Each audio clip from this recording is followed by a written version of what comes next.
different would your life be if you weren't told from the beginning that the prince saves the princess? How different would your life be if you were told that you didn't have to feel different because of your race, religion, or sexuality? How different would your life be if you were told that children were allowed to express themselves? With an improving society, we are all told from a young age that we don't have to feel upset about who we are, where we come from, and who we want to be. And for some reason, we still are. Why? I'll tell you why. It's because history said that women had to stay at home looking after the children when men went out to work. History also said that people of colour were not as important as white people. History said that children should be seen and not heard. But what if history was wrong? In this new generation, it is true. We are trying to improve ourselves and make this issue matter more, but we don't seem to be doing enough. So I ask you to think twice. Look again before making a comment or telling a joke that could potentially hurt someone deep down. When I was little, my sisters and I used to dance around the lounge watching Disney princess movies all the time. One day, our mum and dad decided to introduce us to movies like Marvel and Star Wars, and we began to realise what a great contrast between male and female heroes it had. I loved to be able to have some role models like Daisy Ridley, Brie Larson and Scarlett Johansson kicking some butt on screen, and I began to feel like a little warrior. And a little warrior you are indeed. Many people would say that girls can't fight or run, hence the phrase, "You run like a girl." Kids get told this if they're not trying their best, especially boys. Boys are assumed that they have to hide their emotions and act as if they are tougher and stronger than they feel. And sometimes, with day-to-day stresses, such as exams and wanting to be popular, this can become difficult. We are not trying to fight for women to be superior, but for all to be seen as equals.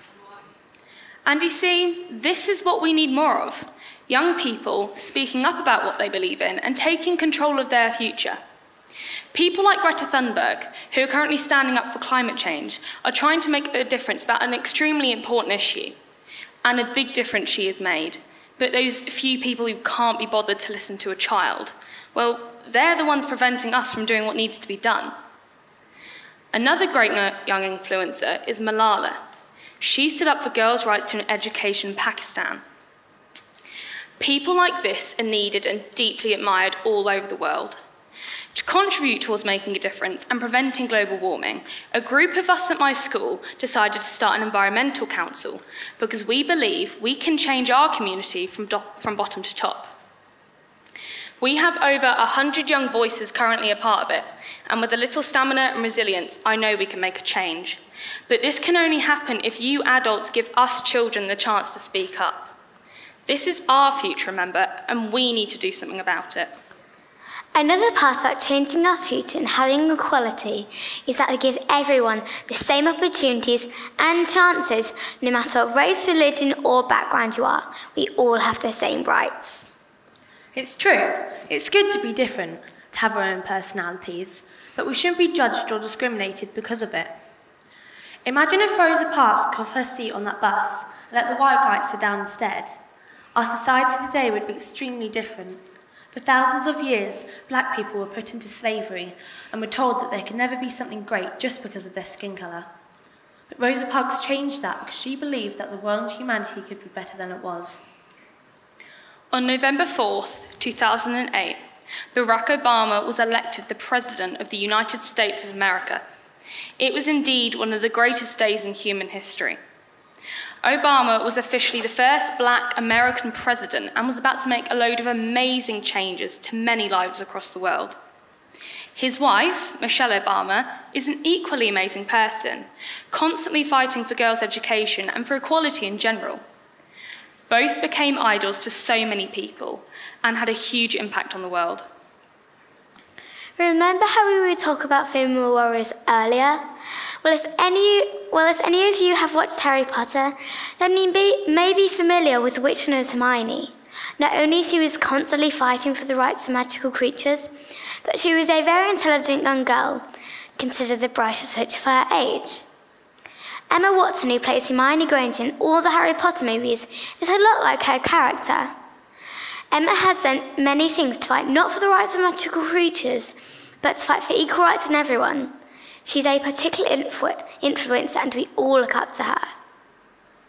There is also the age-old discrimination issue in terms of gender. Employers will not give women jobs that put them in a position of power because they believe they may leave to have babies.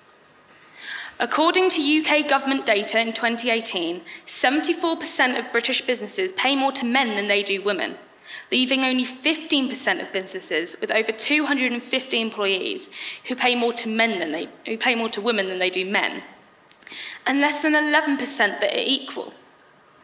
According to American Census data, the average American woman earns $10,000 a year less than a man.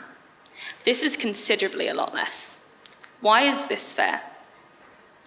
Maternity and paternity leave is not fair in many companies. Most common is that the father gets only 2 weeks off to look after the baby. Some of you may agree this is a reasonable amount of time, but why? Why should a second parent not have the option to stay at home for a longer period of time to share the childcare? Why should one person automatically get more time to spend with their little one than the other? You see, we're not trying to say we have to live in some utopia where humans and animals and everything live in perfect harmony because, well, quite frankly, that would just seem a bit unrealistic. But we should look again. I want you to think about it for a second. Are you getting the opportunities you think you should have? Are you giving people the opportunities you think they should have? Or are we holding back, afraid to take that leap of faith, that dive into the deep end and really think about tackling this equality problem we have? Many people and companies are only thinking about tomorrow. Will this benefit them? Will they get good stuff out of their decision? We are thinking about the rest of our lives. Will our decision to fight for what we believe in and treat others equally help us in the long run? So let's settle this once and for all. We are all equal. We should all be allowed to feel safe. We should all be given the same opportunities and chances. We should all treat others how they want to be treated. It's our world. Our lives. Our future. And we think it's time we all did something about it.